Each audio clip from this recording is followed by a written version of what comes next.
time, yeah, making a difference, one cup at a time, tea time. So be sure to grab your tea, grab a seat, and tune in to Miss Liz. Tea time, making a difference, one cup at a time, tea time, yeah. Tea time, time.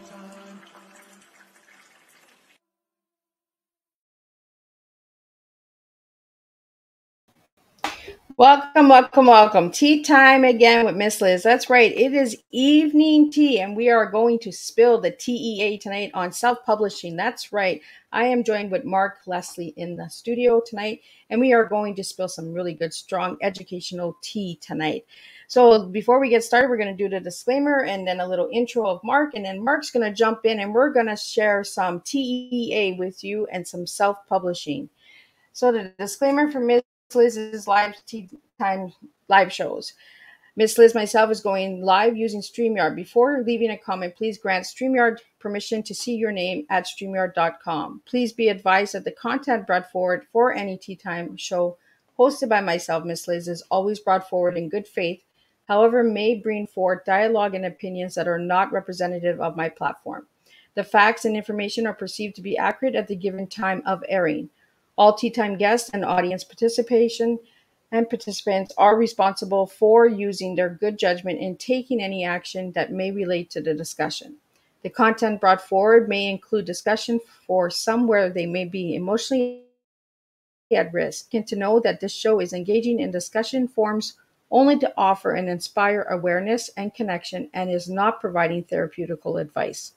If you have any questions about this disclaimer or the panelist discussion, you may freely contact me, Miss Liz, through my email at bookingmissliz@gmail.com. Moving forward, should you choose to voluntarily participate in this show in any aspect, I, Miss Liz, welcomes you. Should you decide that this show is not made for you at this time, I respect that, and I will see you at a later show at a later date and time. Now, let me get you a little info on tonight's guest. Tonight we have Canada's largest independent self-publisher. That's right, we have Mark Leslie in the house. He has been writing since he was 13 years old and discovered his mother's Underwood typewriter collecting dust in a closet. He started submitting his work for publication at the age of 15 and had his first story published in 1992. Wow, I had my first child in 1992. The same year he graduated from university under the name Mark Leslie. He has published more than a dozen full-length books. He pens a series of nonfiction paranormal explorations for Dundurn, Canada's largest independent publisher. He also writes fictions, typically thrillers and horror, and edits fiction anthologies, most recently as a regular editor for the WMG Publishing Fiction River's anthology series. Now, for more on Mark, you can check out his full bio on Miss Liz's Facebook page. So let me grab my guest tonight and welcome Mark. Welcome, Mark. It is an honor to have you Miss here Liz. tonight. I'm so excited to have some tea with you tonight. Right? And we're going to share a different type of tea tonight because that's what Miss Liz does, is we share different tea. So, Mark, let's get started. In 1992, the Mark that first wrote his first book. Let's hear a little bit about that. So, I've been writing my entire life. I started when I was a teenager. I amassed rejection after rejection after rejection. Started to sell some of my short story to small press magazines. But the very first one that saw print was in 1992. And that was a small press magazine called Chapter 1. It was a YA humor story that my writing teacher, my grade 13 writing teacher, had commented when she first read it, and I ended up selling it later. She had said, I've never seen the movie Ferris Bueller's Day Off, but this story reminds me of what that movie might be like. So I was very pleased with that because I'm still a huge fan of John Hughes. But 92 was also the year I graduated from university and also the year that I started working in the book industry. And I've worked in every aspect of book selling. Mall store, big box chain store, independent bookstore, academic bookstore, online bookstore, ebook store. I've worked in almost every kind of bookstore, except used books and Christian bookstores are two of the kinds I have not yet worked in. And so I've been in the industry as both a writer and as a book industry consultant or representative or bookseller or whatever the roles have been over the years for 30 years now. So it's been an amazing voyage. And I just love the fact that I've gotten to pursue my passion for writing, which is big, but also my passion for books. I've always been a giant book nerd. So having surrounded myself with the book business almost feels like I've never really worked a day in my life. And I love the word yet. You said yet. So you are working on getting into those places. Well, you never know, right? Like where the future is going to take you. So I don't want to close doors. I want to explore all the possibilities, all the options. So what got you into self-publishing? So the very first book I self-published was 2004. So I had sold a bunch of stories to small press magazines, and I was working in the book industry, working at a bookstore. And people would say, so you're a writer? And I'd say, yeah, I'm a writer. And they'd say, well, where can I get your writing? And I'd say, well, interesting story. Okay, so there is a small press magazine published out of Black River, New York State. And if you go and drive down south across the border a few hours, you get into this town. There's the magazine. It's on the shelf, 500 copies, small press circulation. Oh, but you know what? It's already October. And, you know, it was only on the shelf till the end of September. So I was getting these stories published, but they weren't available anyway. They weren't available in bookstores. So I'd learned about the print-on-demand technology that was allowed you the ability to create a PDF file and for a cost, set up your book through Ingram, which had a print-on-demand service called Lightning Source. They still do. It powers a lot of other print-on-demand services. And I collected a whole bunch of my short stories that were previously published, and I decided to self-publish. I registered the company Stark Publishing. Had my best friend, who's a graphic designer, design the logo for me because I wanted to hide behind the fact that I was self-publishing. All of my friends who are writers had said the best way to kill your career is to self-publish. And but I felt justified in self-publishing and getting the book One Hand Screaming Out. The collection of stories is still available.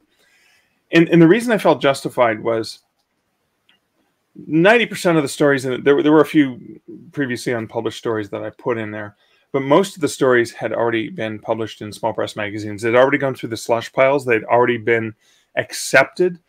Out of, thousands of submissions, the editor chose the story. They had been edited by editors. And so I felt, yes, it's self-publishing, but it's more just a, hey, if you want to get my stories, they're all now available in this book. And that kind of started it for me. I realized that I could self-publish some work. I could traditionally publish some other work. And I've kind of done a little bit of both. And so I've sort of embraced both sides of the industry. So what's the difference between self-publishing and publishing? The main difference, if you do it properly, the only self in self-publishing should be self-directed. Not that you do everything yourself, because again, you need an editor. Everyone needs an editor. Everyone needs that second set of eyes or third set of eyes to work with you, whether it's developmental edit, copy edit, and then on top of that, and I'm not just talking about proofread for typos, I'm talking about the actual experience of working with a professional who knows what they're doing. When you go to a publisher, a real publisher, the publisher pays you. They give you an advance, and they pay you royalties based on sales. Because the publisher, real publishers, and there's a lot of people pretending to be publishers who ask authors for money, vanity publishing. If the publisher believes your book is worthwhile, that they're going to sell it, they make the money off of the sales of the book, not off of charging the author for publishing the book. So with a publisher, they have either in-house or freelance editors. They have designers and formatters, and they also have access to the distribution network to get your book into bookstores and libraries, etc. When you're self-publishing, you're doing it all yourself. Now, that means hiring an editor or working with an editor and designers, and then figuring out how am I going to get the distribution. And so there are free platforms online that you can use. Amazon has Kindle Direct Publishing. here in Canada. Kobo Writing Life, I was one of the creators of the Kobo Writing Life platform, so you could publish your books directly to Kobo. I also work now for Draft to Digital, and Draft to Digital is a distributor that allows you to, upload a manuscript. It gets converted into EPUB for free, and you can use Draft to Digital to distribute to a bunch of libraries and retail platforms. So when you're self-publishing, you're really in control. You're the publisher. And when you're publishing, you're licensing your rights to a publisher so they can do a lot of those logistics. So I don't think one is better than the other. I think for writers, one option for this particular book may be better. And in my case, some of the books that I publish, if I believe that they're going to sell better in print, it may make more sense to go with a publisher because they have access to distribution. Like Dundurn, Canada's largest independent publisher, I do a lot of true ghost story books with them. They have got my books into, indie bookstores and chain bookstores. They've got my books into Walmart. They've got my book into Costco. And so I can't do that as a self-publisher because they're paying for warehouse space and stuff like that. And as an independent publisher, as an indie author, I can't afford to print 1,000 copies and have them stored in a warehouse where I have to pay rent. So as an indie author, I can use the print on demand service. Go ahead, Mark. I think you froze for a second. This is why I wanted to have you on, because I want people to understand that there is different parts of publishing, right? And I'm glad that you brought up the vanity publishing, because there are a lot of people that are saying they're publishers and they're not. And I think a lot of people need to be aware of this, because a lot of people are saying, well, I'm paying you to be in your book. What are you giving me? But you're not giving me nothing in the end. Well, what's the, you're getting my story, you're getting my part. But what am I getting? And I think we really need to get that out there, and we need that education out there for a lot of people, because that's a choice then you can make for yourself, that you're willing to not make a profit for sharing your story. You're willing to just share your story to make a difference, right? Yeah, and that is a case. For some people, they may not want to have to do all that work. They may not want to have to go and find an editor and find a designer. So in some cases, there are publishers out there where you can say, hey, I'll give you $5,000. And they take care of the editing and stuff like that and distribution. And that may be a case where the author doesn't want to worry about making money or any of those things. Where I get really frustrated on behalf of authors is when an outfit like that, it's one thing to help a writer realize their dream and be published. That's an amazing thing. And it's a wonderful service and definitely worthwhile, because people are like, hey, I just dropped some money. I pay, I play, I'm good. My book is available.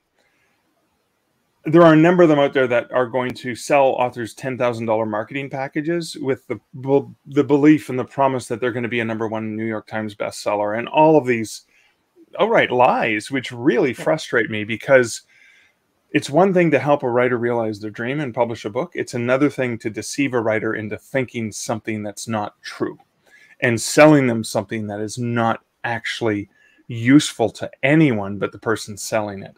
And that's where I get as you can tell, very passionate about that. So what I love to be able to try and do is educate and teach authors, aspiring. And that's what we're here for, right? To teach educate aspiring authors, TEA, right there. Teach them about the choices and options so they make the right decision and don't get fooled into believing something that may or may not be true. Right. So knowing, yes, I understand I'm working with a publisher that's charging me. I get it. But I understand what I'm paying for, and I understand what I'm getting, and I accept those terms. And that's one thing. But when it's, oh, I thought I had a real publisher and I thought they were going to do some stuff to promote me and I thought they were going to sell. No, they don't make their money off selling books. They make their money selling you services. So, and there is a lot of that out there right now. There is a lot of people that are writing books, and I'm getting to the point where I'm like you, Mark, where I'm getting frustrated. Why not be upfront and say, hey, I want to publish a book. I need your help to publish this book. Pay me, get your story, and that's what you're going to get. You know, be upfront, be honest. And we need that honesty out there, because we're actually taking away from the people that are actually publishing companies out there, right? Because we're hurting each other by just giving everybody that fake fame light, is what I kind of call it, you know? And I learned that because I've been in a couple of anthologies, and I learned that, okay, well, But for me, it was writing to heal. So it was different. Like a lot of people said, oh, well, Yeah. you're not making money. And I was like, I didn't write to make money. I wrote to get my story heard. So there's a Right. difference. I chose to do that. Where a lot of people are like, okay, well, I want to write in a book too. Well, Yeah. depending what you're really looking for, like do your homework, do your research. And I think Yeah. that's where I really wanted to have you on, Mark, was to get that education out there and to teach people that there are steps and there are guidelines and there are different levels of it. Yeah. Like this is vanity publishing and there's self-publishing and there's publishing, you know. And what's the difference between a publishing house and not a publishing house? Well, I mean, I think when I think of traditional publishing, the money always flows to the writer, to the IP creator, to the person who creates the content, because they say, "Oh, Miss Liz, your story is something that we know is going to help other people. We're going to publish it, and we know that people are going to purchase this and they're going to benefit from it. We're going to invest in you. We're going to pay you, usually some sort of advance, and then we'll pay you royalties after the advance is earned out." And you know, in a case, the advance might be $1,000, meaning that after you sell 500 copies of the book, then you start earning because you've out earned your advance. And that's a traditional publisher. Any publisher who has to call themselves a real publisher or a traditional publisher is a case of me think the lady doth protest too much. It's a case of, you know, Penguin Random House, HarperCollins, Simon and Schuster, Hachette do not have to call themselves real publishers. They're real publishers by the way they behave. And so that's something to be suspicious of. And again, if your goal is just to get a book out there, but be aware that I don't want to do business with people who operate in deceptive practice. I'd rather, you know, work with someone who's upfront and says, "Hey, listen, I have contacts, I have people I can work, I can get great editors for this package. You'll get a book edited, you'll get professional cover design, and you'll get your book distributed, available on all the major retail platforms, so other people can read your story and benefit." Right? Why do we write? We write to connect with other people, whether it's fiction, whether it's self-help, whether it's whatever. You're either going to inform, inspire, entertain, enlighten, all of those things, right? That's why we write. We want to connect to other people, make sure people realize they are not alone. That's it. That's the underlying fundamental nature. So, you know, if you're up front and say, this is what I can do for you, but I'm not going to do anything else. Like I'm just gonna make the book available and then I'm going to move on to the next project. When you, I don't know. I'd rather work with people who have that integrity and have that, you know, transparency of what they're going to do and what they're not going to do. Right? Like be upfront so that people can decide for themselves. Stop selling the false hope and dream to people, because it's getting to take away from real legit people that are working their butts off. Yeah. From this, you know, this fake of, I'm going to get you on Time magazine. I'm going to get you a #1 bestseller. But you're going to do the work. You're going to do this. You're going to do that. You know, if I'm paying you and you're taking my story, what are you going to give me in return? Yeah. These are the questions that we need to start asking people when they're asking us to write in their books or to be a part of an anthology or a collection. Yeah. You know, and that's where I've decided to do my own stuff now, because I've done this and I've seen that, but I was unaware of it. But right from the get-go, I had said I want to just get my story out there. So it wasn't about the profit. It wasn't about royalties. It was about getting it heard to make a difference. Yeah. And there are people like that want just their stories heard. But the ones that don't want their stories just heard and they want to make a profit and they want to get royalties, people should be upfront and say it, you know? Yeah. This is what my book project is, and this is what I'm going to give you, and this is not what you're going to get, so you can decide. Yeah. No, that understanding, that education is so critical, I think, so that authors are just making informed decisions, and then they can decide what's right for them without worrying about people trying to manipulate or deceive them. Exactly. So how many levels of self-publishing is there? Well, there's sort of, when you think about self-publishing, you've got sort of three main areas, right? You've got vanity or full service, right? Providers that allow you pay them and they publish. Then you have the DIY, which is, okay, I'm going to do it myself. I'm going to hire all the people myself, and I'm going to create an account with Amazon and with Kobo and with Google and with a distributor like Draft to Digital, and I'm going to do all the legwork, or hire someone to do that for me. And then there's other the type of self-publishing that most people have done and don't realize they've done already. And this is called community self-publishing. And this is where you can write and produce at will, whatever schedule you want, for free, and people can write or can consume that content completely for free at will whenever they want. So anyone who uses Instagram, Twitter, TikTok, YouTube, Facebook, go back to MySpace, they have a blog, they have a podcast, they're self-publishing. Really, that's community publishing. And the goal with community publishing is engagement and interaction, usually, right? I post something and people like it or share or comment.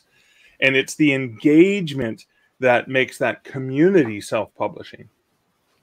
So that's a good, now an example of a platform where authors have used community self-publishing to skyrocket to huge success would be Wattpad.com. Wattpad is a Canadian-founded company that allows you to write serialized stories for free, and people can read them for free. And there have been people who've gone on to have movies made from their hugely successful stories that they told on this free platform. So that's community publishing, and there's a lot of engagement and comments as you share each new chapter. And so, you know, for writers trying to, you know, find their voice and wonder what people think of something, that's a great platform that you can publish for free, and people can comment for free, and then you can kind of test the waters and see if it's worthwhile. Like, is it worth me investing in an editor and maybe publishing this as a book? I love that you say that, test the waters, because that's what we need to do, right? We need to research. We need to get educated. We need to ask the questions, because if we don't ask the questions, we just sign a contract. Yeah, I'm writing in a book. And then, oh, I'm an author. Okay, but what did you really get from it? What learning experience did you get from it? Who did you work with? Or did you just write a chapter and send it in and that was it? And then all of a sudden this pretty book showed up and that was the end of it, right? Yeah, exactly. So I really, really enjoy having you here, Mark, and sharing this, because I think a lot of people out there are unaware of all of the different levels of publishing, right? And unaware of how some anthologies or collections are being put together. You know, they're being sold the false hope and all that. So what message would you have as a self-publisher for everyone out there on this? The message I have is understand the contracts. Look at what rights you're giving up. Even whether you're paying or whether they're paying you, there is a contract to sign, and what rights are you giving up? That's really, really important. Remembering that the value comes from your creativity and the things that you've written. Ask a lot of questions, like you said. I think that's one of the most important things you can do. And there are so many free resources online that you can double check. So one of the places I always go to is Writer Beware. And if you just Google Writer Beware, Victoria Strauss has been running this website for 15 to 18 years, longer probably. And it's a site that basically points out markets to sell your writing. And it also points out markets that are a little bit deceptive in their business practices. And they may be people you don't want to work with. So anyone you go to work with, any publisher you want to work with, even if they're offering you money, double check Writer Beware. It's a great resource. It's free. And you can always just go. I would even Google the name of the person. It could be an editor you're wanting to work with, or a designer. Maybe they have a track record of not being true to their word. That's an easy way to find out some of those things. And I mean, I've written a bunch of books for writers specifically to help educate them. But I've done probably hundreds of interviews on podcasts that are free, sharing as much advice as I can, because I think it's really important for me. I've been a writer for a long time, and I've learned a lot of things. But if I don't take the time to pay it forward and to help other writers and to share what I have learned with other writers to help them, and maybe even help them avoid some of the mistakes I've made over the years, that's a really great thing. to know that you can do that. And what I love about the various writing communities that exist is most writers are pretty empathetic. They're pretty understanding, and they're willing to spend the time to talk to somebody who has questions. And I mean, I'm in a number of different writer groups, and I'm always happy to spend some time talking to people. And so if you're feeling alone, there's online communities, obviously, like online communities of people who watch this program, who, I saw some comments from Cheryl, etc., that are getting benefit from these discussions. So there's probably communities like that, or there may be a local writers group through your local library or community center or whatever it is, where you can connect with other writers and just help each other out and share. Like, I know something about A and you know something about B. Why don't we put our peanut butter and chocolate together and make something really awesome? Right? Peanut butter and jelly sandwiches. That's the way to go. Like, if you don't know, you can't change, right? And if we just assume we know the answers, then we never change anything. There's no solution to it. And Exactly. And this is why I want to have you on, Mark, and I want to have the guest on that will educate the listeners out there and be the one. I'll be the one asking the hard questions, because a lot of people are scared to ask the questions, but Miss Liz is like, no, I want the answers. And if you have the answers, I need them so other people can hear the answers, because that's what it is. It's a pay it forward, right? The spilling of the tea, the understanding, the teaching, the education, the awareness that if we don't know and we just jump in and we assume that we know, then we're actually hurting ourselves in the long run, because we might be working with somebody who is not the right person. And in 5 years, that might actually hurt us because we worked with that person. Yeah. No, exactly. I completely agree with that. Yeah. So I want to get into a little bit of Mark now, since Mark is here. We're talking about self-publishing, but you like craft beer. So what is it about the craft beer that you like? So I always, I've traveled for a long time for work. And whenever I went to a new place, I would always like to try what's local. So a local restaurant, a mom and pop restaurant rather than a chain. What's your special? We have a special dessert. We're known for this. We're known for this sandwich, or we're known for whatever it is that they make. I would always ask when I was, eating somewhere are there any local beers, rather than just buying a standard beer that's available everywhere? What's local? Do you have anything local? And I always used to try that. And then that became the craft beer movement, because a lot more microbrewers and small brewers would open up in different regions, and they're making small batch beer, craft beer, and they're experimenting, right? So they can experiment because it's not these giant tanks. It's, we're making a tank that's only going to make X amount of beers, or pour X amount of glasses. So we can experiment. We can try this different hop, or we can leave it in an extra, several hours, or we can just add this one thing that's going to, make the sugars happen. And again, I'm not a scientist, so I love listening to how they do it, but I have no comprehension. Just like I like driving cars, I just don't know how they work. I can't do it myself. I know where to put the oil on, where to put the gas, where to fill the windshield wiper fluid. That's it.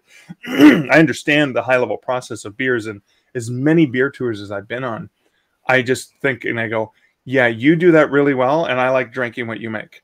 And so when I travel, I love talking to the brewers, talking to the people who own the breweries, learning about them, learning about the community, talking to the other people, the locals, sitting at the bar or at the whatever, and just seeing the passion in their face when they talk about the beer, and we just released this one and whatever. And then hearing the backstory is always so fascinating to me.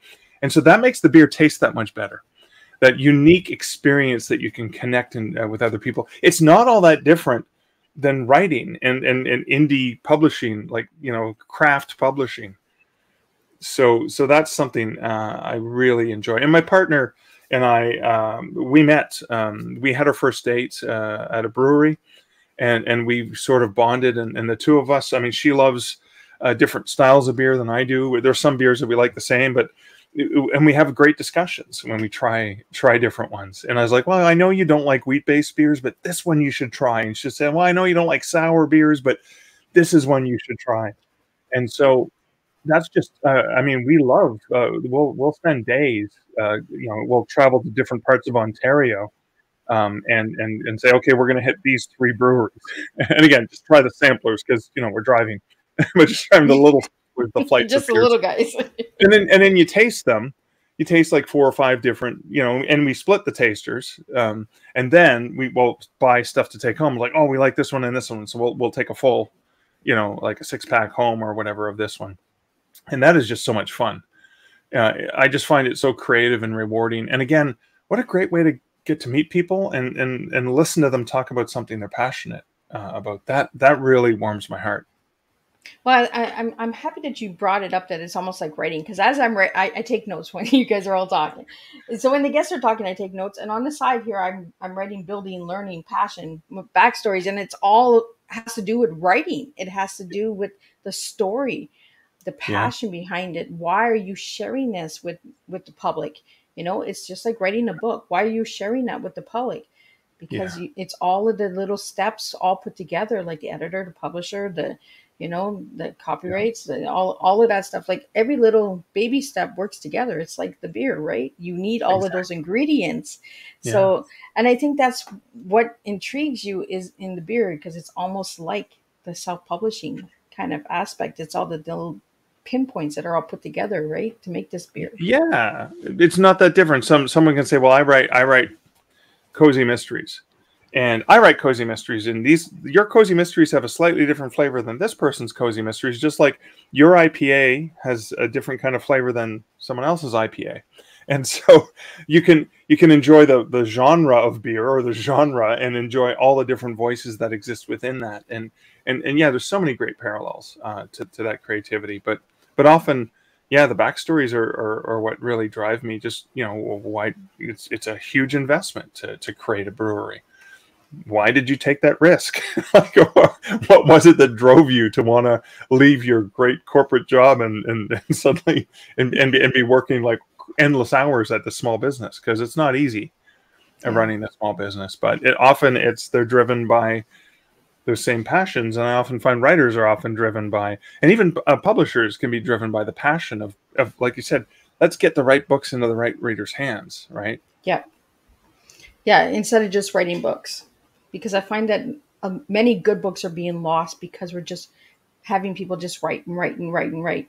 If you're writing just to write, we're actually doing more damage, I find, because we can all just write on a piece of paper, you know, and get that out there. But when we're really putting the passion and the purpose behind our stories and behind the books, then we're actually making an impact or making a change, Right. You know?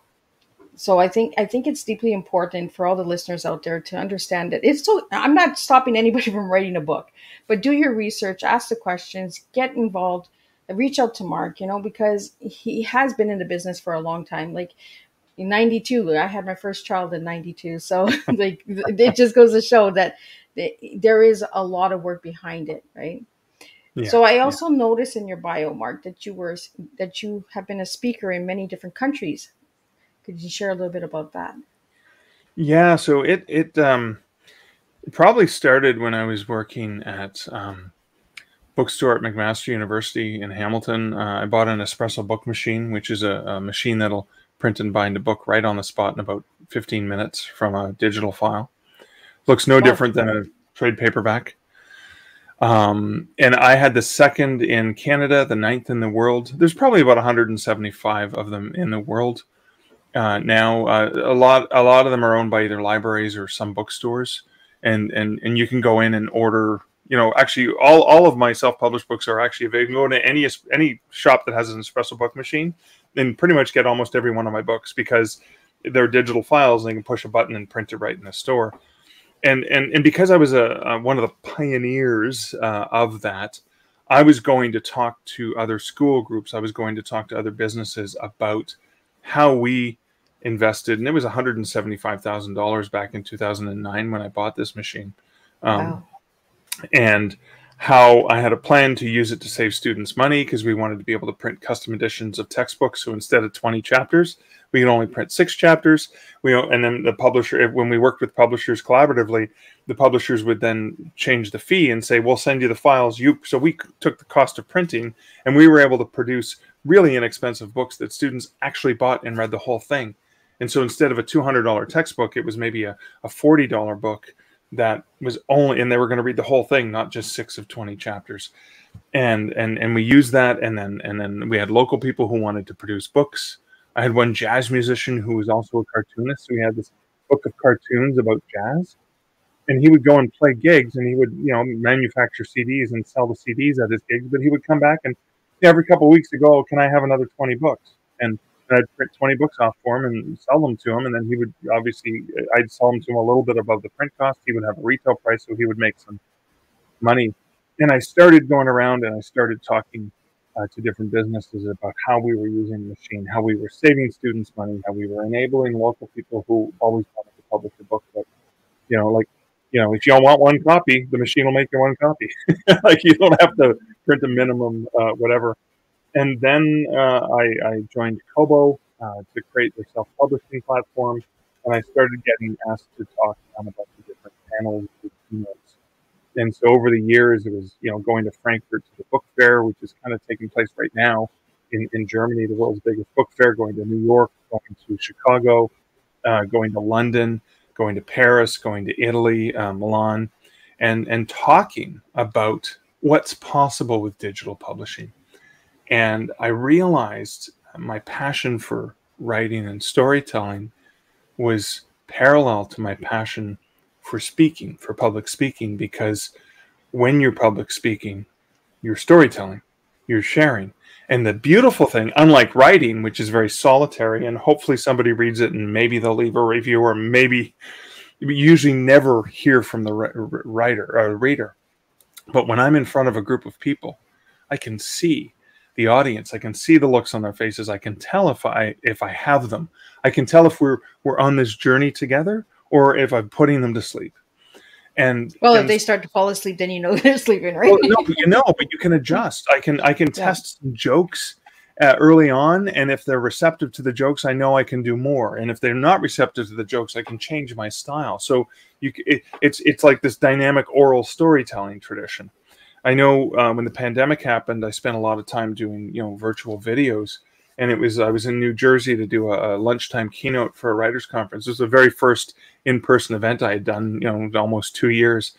And I remember we finished lunch and I was setting up and I had my slides and I'm looking at the room of like 250 people. And I almost started to weep. I was so honored and so joyous that I could be in front of people and see their faces again for the first time in 2 years, because that connection is what powers me. When I can be talking to a room of people and see their eyes light up with the possibility and the wonder. I mean, I've had events. I went to speak at an event, and I had, just before I was on stage and I was getting my papers ready and I was about to speak, and I had someone from the audience come up and handed me a book, and I said, "Oh, what's this?" He said, I'd like you to have it." I said, "Oh, that's cool. Is that yours?" He said, "Yeah, we published it after hearing your talk last year. We were inspired by something you said, and we created this project, and it's published, and we'd like to give you a copy." And I thought, oh my God, that's the biggest honor, that I helped inspire you to do something creative in your own way, that you took what I said, you made it your own, and you did something. You didn't just follow what I did, because that's boring, but you took it and you drove it with your own passion. Oh my God, that's powerful. And so that's what I love about speaking. And again, it's a kind of storytelling when you think about it. Right? Well, yeah, speaking is storytelling. It's just the oral. And I'm like you, I like to see the expression. And that's why I love the video here, because I can see if my guests are really engaged with me, or if they're just like, oh, what's the next question she's going to bring me? You know, they roll the eyes or whatever. Where the audio, we don't see that. We don't see the eye rolling. We don't see if they're really engaged with us, right? And that's why I love doing the video with all of my guests, is because I can see that they're really passionate and they're right here giving me this strong message, right? So I think it's a good time to ask you, Mark, what would your T be if I gave you the word T? All right. So, I'll explain. Truth, experimentation, and access.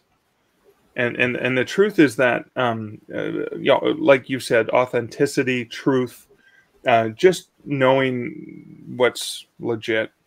Experimentation, because you know, you're going to make mistakes. You're going to try different things along the way. It's good to test. It's good to experiment. It's good to try different things and fail. It's okay to fail. You just pick yourself up. The difference between success and failure is getting up one more time and trying one more thing. And access is, I think, writers have never had more access than ever before in the history of writing and publishing to make informed decisions. And I have access to all of these tools, all these technologies. Anyone can self-publish at any time at will, right? Anyone can have a book, a print book, an ebook, an audiobook, because they have access to stuff that was denied us. When I first started, I had to type a manuscript, mail it off, and beg and hope that maybe some New York publisher would want my story. And so, yeah, I think that truth, experimentation, and access are probably the kinds of tea that I enjoy sipping and sharing with others. And that's a really good, strong tea. And I think that's really a good one for a self-publisher, right? It's because you want the truth. You know, Yeah. you really want to hear the hard truth. Is it going to be easy? No, it's not going to be easy to write. If anyone tells you that it's easy to write, I don't think they're working with the right people. Right. You know, yeah, that's true. Yeah. Because there is a lot of steps. It doesn't just write the chapter, send it in, and then it's done. It's boom. It's, you know, if it's done that way, then it's just a fast publication. You know, it's like writing a blog or something like that. But getting to know the team, getting to know the editors, getting to know the copy, like know your rights. Like when you're signing a contract, know that it's a copyright. You know, that you can't just keep writing it in another book. You have to really pay attention to the contracts and that. And for everyone that's listening and that will watch the replay later, please ask the questions. Me and Mark have both said it tonight. Please ask the questions, because you just never know. The small print in a contract, your story could be taken from memoir or something later. You can't, because you're bound by law with these copyrights and that. So I want to get a little bit into the copyrights, because a lot of people don't understand copyright. Right. Could you share a little bit on that, Mark?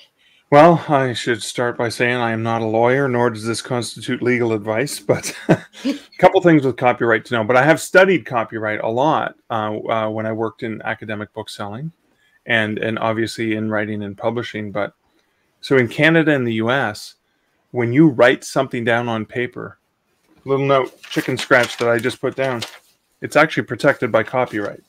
The challenge is the onus. The onus is on me proving that I wrote that and you didn't. Yep. And that's where you get copyright legislation and registering and stuff like that. But for the most part, when you've written something, you own the copyright to it. Now, unless you're writing, you're watching a movie and you're writing the dialogue word for word of what someone's saying, well, that's a violation of someone else's Now, there's fair use, and you can quote when you're reviewing, when you're doing analytics, or you're doing parody. You're allowed to quote and reference the material. But with copyright, when you sell your work to a publisher, they're licensing the right to use those words in a particular format that's specified, usually print and ebook and audiobook rights. And there's the different rights. You can have one and not the other. Usually in a territory, I'm going to purchase Canadian rights in the English language for this book. And then they may also purchase subsidiary rights, which may be the option to translate and stuff like that. So the contract with the publisher basically says, you, the writer, own the copyright. You're licensing these rights to us for X amount of time. Now, it may be until the book is declared out of print. It may be until whatever. When I sell a short story, for example, oftentimes the contract is, we'll pay you X for the story. We'll print it in this journal, magazine. And 6 months to 12 months to 2 years after it's been published, the rights revert back to you, and then I can sell secondary rights. A lot of authors I know who've had contracts with New York publishers, the book has gone out of print and the rights have reverted back to them, and then they're reissuing the book under their own imprint as a self-published author, because there's fans and readers that want the book. I mean, there's an old saying from Bayou's Books in Sudbury where I grew up, and they had a saying that was, any book you haven't read is a new book. And the same thing is true. Just because a book came out, years ago, doesn't mean it's not going to be pertinent. Look at the Queen's Gambit, book that was published in the 70s or 80s. Suddenly, everyone's reading, and it became a bestseller because of a Netflix series a couple years ago. So I think understanding copyright, understanding not violating someone else's copyright, and understanding what you're licensing to a publisher is really is really important. And so when you look at any book, you pick up any book, you usually see copyright year and the name of the copyright owner. So even the books that I've licensed to Dundurn, Canada's largest independent publisher, on the copyright page it says copyright 2018, Mark Leslie Lefebvre. I still own the copyright. I've just licensed it to them. Yep. I've given them the permission to print it and put it in books and ship them to bookstores and sell them, and I get a small cut every time they sell one. So that's I hope that helps with understanding copyright a little bit. Well, thank you so much for sharing that, and every little information that we can get out there to the listeners and viewers, because some people just don't know. They just assume, okay, I just sign my name and write a chapter and boom, it's done. But really start reading the contracts before you start signing stuff off and that. Yeah. So I had promoted the Wide for the Win on your poster when I put your flyer out. So could you tell us a little bit about that book, since that was on your poster? Yeah, so Wide for the Win was a movement. It's a Facebook group called Wide for the Win.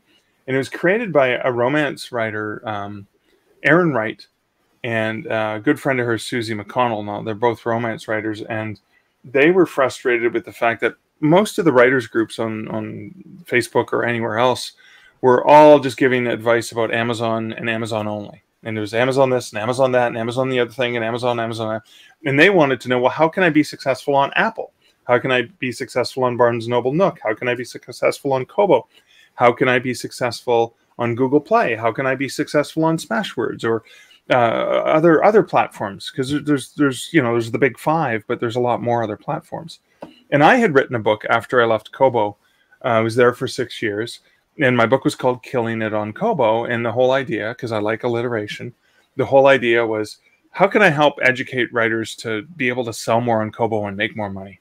Based on what I know about this company, and again, it was all stuff that was revealed publicly. It wasn't like I was giving away insider secrets, but I was collecting all of this information I had given out over the years, and Kobo had shared over the years, and I collected as much as I could to help authors to find it in one place. And Erin had reached out to me and said, I want to write a book called Wide for the Win, and inspired by Killing It on Kobo. And I'm like, oh, that sounds so cool. Let me know how it goes. She ended up spending 2 years. It was just too much. She was taking away her rights writing, and her readers were getting upset because she hadn't released a new book, and so she went back to releasing books for them. And so I asked her if it was okay if I used the title, and I wrote the book. It's about a 400-page book, but it's a look at, and wide is a term I should explain that is used in indie publishing spaces. So when you self-publish, you have a choice. Kindle Direct Publishing from Amazon has an option called KDP Select, which makes your book exclusive for 90 days. The contract is you cannot publish the ebook anywhere else. It has to be exclusive to Amazon for 90 days, and it'll be available in the Kindle Unlimited program where you can get access to other page reads and other bonuses. So there's a phrase in indie publishing that is, do you publish wide or exclusive? Like, do you publish wide versus exclusive to Kindle?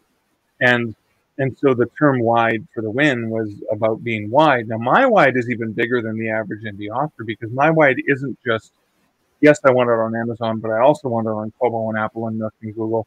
And I want anyone to be able to buy my book anywhere. I want them to be able to get them at libraries.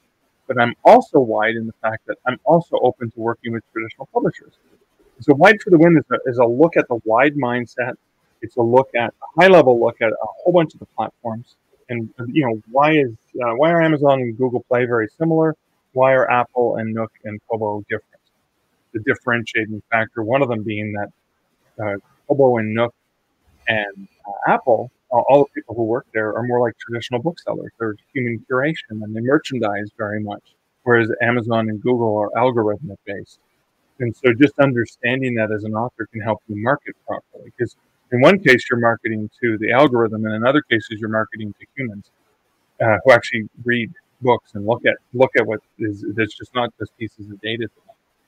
And so, yeah, Wide for the Win is just sort of a look at that mindset, and it explains, well, here are the options available to you. If you choose self-publishing, here are all the platforms you can use, and here's whatever. And if you're looking at a publishing contract, here are the things you need to be careful about. So it was a lot of hard work to write that book, but I think for anyone who's just looking to understand the possibilities of what's available, it probably offers a pretty comprehensive look. And it's also obviously through my perspective, and so there's a lot of my own biases in there. And there's a lot of anecdotes based on authors I've worked with over the years, and my own experiences, because again, I share, here's how it works for me. It may not work for you this way, but this is how it works for me. So that's been a fun group to be a part of, the Facebook group. And it's also it's been a fun book, because I've heard from a lot of people that really have found something valuable in it. And again, they might like this one thing and this other one thing. Great. They found something, they got some value. Fantastic. I've done my work here, so I'm pleased with that. Well, and I just learned something different, like the wide and the exclusive. I never knew anything about that. And the 90-day kind of probation, like, you can't go anywhere else. Like, you're stuck here. It's almost like the job, right? You do your 90 days and then we decide if we're going somewhere else, right? So, yeah. I mean, but there's so much that we don't know that we need to know. And exactly. For the listeners out there, go out and grab this copy, like A Wide for the Win, by Mark Leslie.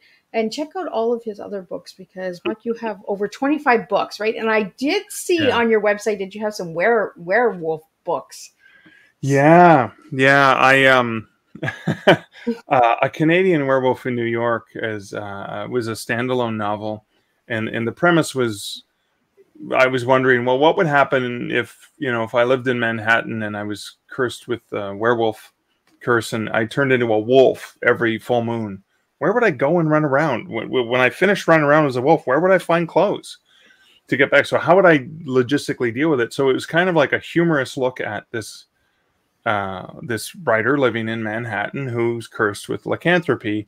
And also he has special powers as a human, so extra sense, so he can smell and hear things a lot better than the average human, and has a little bit of extra strength. So he uses them like a superhero, because I'm a big fan of Spider-Man. And so A Canadian Werewolf in New York is a day in the life of this poor fool who wakes up naked in Battery Park with a bullet hole in his leg and the taste of blood in his mouth. And he says, what the heck did I do last night? Because he has no memory. And that spun into a series followed by Stowaway, where he's on a train headed for Stowe, Vermont. And he's there. He's helping someone on the train. But the train's going to get to Vermont before sundown, and he's going to turn into a wolf. So he's kind of trapped. Fear and Longing in Los Angeles is when he goes to LA to work on a movie set based on one of his books. Fright Night's Big City is, with these really scary neo-Nazis are taking over New York and he's trying to stop them.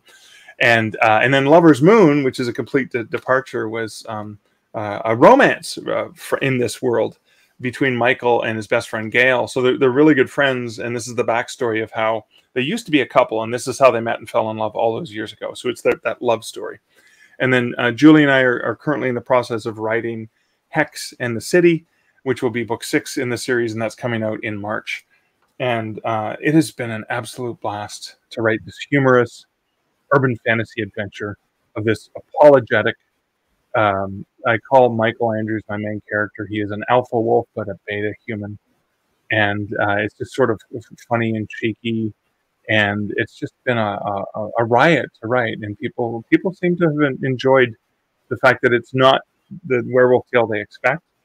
It's a little bit different. It's not like he doesn't turn into an actual werewolf and run around and maul people or anything like that. He just turns into a wolf. And so how does he deal with that? How does he try to live a normal life?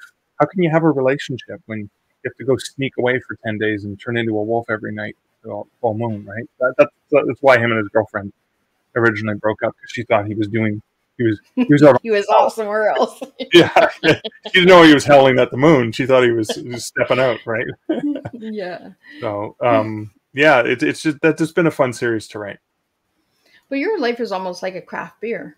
Like it's all the different flavors and blends that come all together, right? Yeah, all the Because different flavors. Yeah, self-publishing, editor, speaker, yeah. creator, like you sound like an awesome craft beer. Like I don't know, are you a sour beer or are you a bar Um, wheat? Like I, how would you I, I think describe yourself? I think I've got to be a stout. I've probably got to be like a coconut chocolate stout, maybe a nice hearty, hearty. You can have it for dessert, or you can just sip it. Just be something to enjoy at the end of a good meal. But no, yeah, it's so much fun. I'd rather be the brewery than the beer because I think I write in different genres. I engage in different ways. So it's like, well, I feel like an IPA now. I feel like I feel like a lager. I feel like a pilsner. You know, I want to try every little spot in the brewer, right? exactly. I want to taste a little bit of everything. So, Mark, when I asked you one word to describe yourself as a person, you gave me the word eclectic. Eclectic? Am I Eclectic. saying it right? Yeah. So, what about that word describes you? Well, so eclectic is like little bits of everything, right? It's kind of like I'm a little bit of this, I'm a little bit of that, I'm a little bit country, I'm a little bit rock and roll. And so when I think about myself as a book nerd, a person who's worked in the book industry for a long time, I'm an author, but I'm an author of true ghost stories. I'm an author of nonfiction books for writers about the business of writing and publishing. I'm an author of a humorous fantasy paranormal adventure, the Canadian Werewolf series. I'm an author of horror novels. I'm an editor of different anthologies of speculative fiction. I've written science fiction. I've written fantasy. I've written horror. I really I've written a romance novel, and so just with my writer hat alone, it's all these different genres. Then I'm a speaker, and I've worked in the book industry as a bookseller, as a book industry consultant. I can advise authors on how to work with draft to digital or Kobo or Kindle Direct Publishing, how to work with publishers, how to work with agents, and I love speaking. I love storytelling. God, I love telling ghost stories to a live audience. It's so much fun because you can see them lean in and you can see who's really scared. Where are we That's going with when this? you know. That's when you know when you do the jump scare, they're going to be the ones that jump through the ceiling.